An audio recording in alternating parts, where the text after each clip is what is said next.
Hello, नमस्ते, प्रणाम, सलाम, वेलकम टू डेली मिरर। कभी अपने पिछड़ेपन, कंगाली और बदहाली के लिए बदनाम बिहार इस दशक में इन्वेस्टमेंट के लिए कारोबारियों का फेवरेट प्लेस बन गया है। अंबानी, अडानी, टाटा, बिरला के बाद अब बिहार में एक और बड़े बिजनेस ग्रुप की एंट्री हो गई है और खास बात यह है कि उस कंपनी के मुखिया की जड़ें भी बिहार से ही जुड़ी हुई हैं।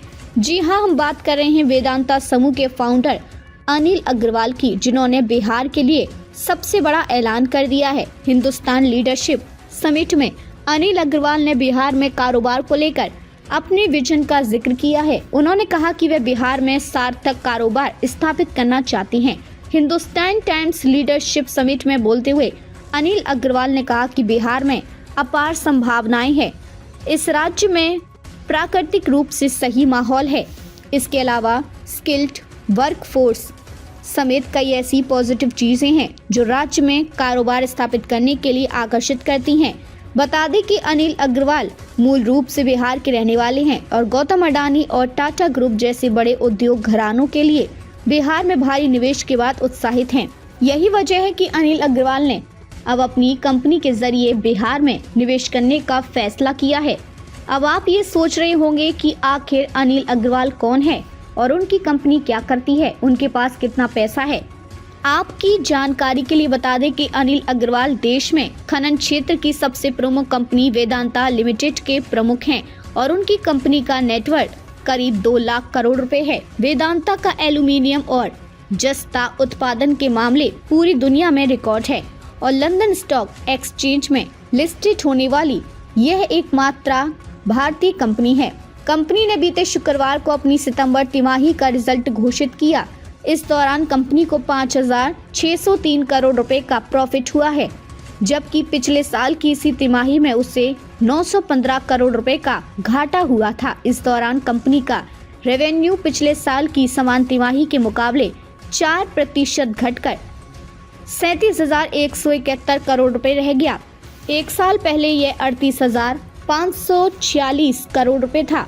कंपनी ने जुलाई सितंबर की अवधि में 9,828 करोड़ रुपए का EBITDA दर्ज किया, जबकि मार्जिन 26.1% रहा। इस आंकड़े से आप समझ ही गए होंगे कि अनिल अग्रवाल अंबानी, अडानी के मुकाबले कितनी बड़ी हस्ती है।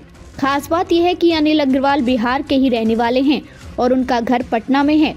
उन्होंने 70 के दशक में कबाड़ से अपने कारोबार की शुरुआत की थी, फिर वो उसे बढ़ाने के लिए मुंबई चले गए थे। बात साल 1976 की है, जब अनिल अग्रवाल ने शमशेर स्टर्लिंग केबल कंपनी को खरीदा था, लेकिन बाद में धंधा नहीं चला। हालात यहाँ तक पहुँच चुका था कि वे कर्मचारियों को सैलरी तक नहीं दे पा रहे थे। इसके बाद अग्रवाल ने एक के बाद एक 9 बिजनेस की शुरुआत, हालांकि सभी फेल होते चले गए। अनिल अग्रवाल ने बताया कि उन्होंने 20 से 30 साल तक स्ट्रगल किया। वे लगातार कोशिश करते रहे, लेकिन सफलता नहीं मिल सकी।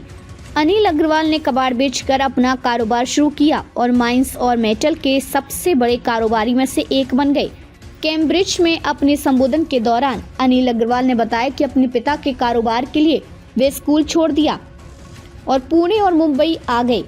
उन्होंने अपना करियर स्क्रैप डीलर के तौर पर शुरू किया। उन्होंने कुल 9 अलग अलग बिजनेस शुरू किए, लेकिन सभी 9 बार फेल हो गए, लेकिन उन्होंने हार नहीं मानी। आज वेदांता का मार्केट कैप करीब 2 लाख करोड़ रुपए हो चुका है।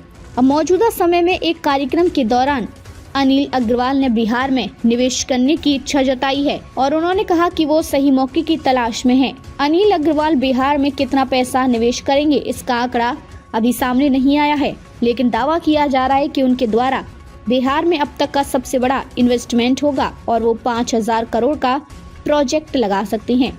कहा जा रहा है कि गौतम अडानी के लगातार राज्य में करते निवेश और अन्य कंपनियों के बिहार आने के बाद वो भी कारोबार के मामले में अगले 1 दशक में बिहार की अग्रणी भूमिका को समझ गए हैं और दाव लगाने को तैयार हैं। बता दें कि बिहार में आयोजित पहले बिजनेस कनेक्ट से लेकर बीते सिर्फ 3 सालों में देश विदेश की 600 से ज्यादा कंपनियों ने निवेश में इंटरेस्ट दिखाया है और 238 कंपनियां 36,000 करोड़ का निवेश कर चुकी हैं, जो अलग अलग स्टेज पर हैं। इसे लेकर सभी औपचारिकताएं पूरी कर ली गई हैं और अब यह धरातल पर उतरने जा रहा है। ऐसे में अनिल अग्रवाल भी इस मौके को छोड़ना नहीं चाहते और अपने गृह राज्य को कारोबार के मामले में आगे देखना चाहते हैं। इसलिए उन्होंने बीते दिन बिहार सरकार के बड़े मंत्री और अधिकारियों से भी मुलाकात की थी। वहीं अब बात अगर बिहार में गौतम अडानी के निवेश की करें तो नवादा के वारसलीगंज में अडानी 1600 करोड़ की मदद से अंबुजा सीमेंट का प्लांट लगा रहे हैं, जबकि मुजफ्फरपुर में भी उन्होंने सीमेंट प्लांट के लिए जमीन मांगी है। इसलिए पटना में उनके बेटे प्रणव अडानी 2000 करोड़ की मदद से लॉजिस्टिक पार्क बना रहे हैं, जबकि हाल ही में सीमांचल में भी 500 करोड़ की निवेश से अडानी ग्रुप ने पूर्णिया के बनमनखी में फैक्ट्री लगाने के लिए जमीन हासिल की है। आज के लिए बस इतना ही। अगर आपको ये वीडियो पसंद आया हो तो इसे लाइक करें, शेयर करें, कमेंट करें और अपने चैनल को सब्सक्राइब करना ना भूलें। मिलेंगे कुछ नई जानकारी के साथ, तब तक के लिए आप देखते रहिए डेली मिरर।